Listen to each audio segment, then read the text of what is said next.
Dear men, don't be afraid to make mistakes. Fear is something every one of us has to deal with in our lives. It can be a good thing when it makes us refrain from evil or putting ourselves in harm's way.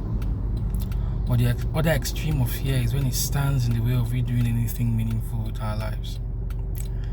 I'm not one to dilly-dally around the subject. There are more than 500 known fears, from the fear of height to the fear of failure, and all of them in between. I don't like to know their individual names.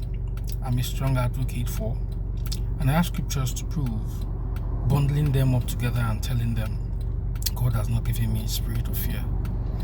Everyone who made their mark on this earth stopped being scared of making mistakes at some point. A turning point came when they stopped second-guessing themselves. One of our older brothers, Gideon, accepted that God had called him a mighty warrior when he was threshing wheat in a winepress. The other, a very young man at the time, David, accepted that God, through the prophet, had come to his father's house to anoint a shepherd-lass child to be king of their nation. We all second-guess our abilities, but we should never question the might of the one who has sent us.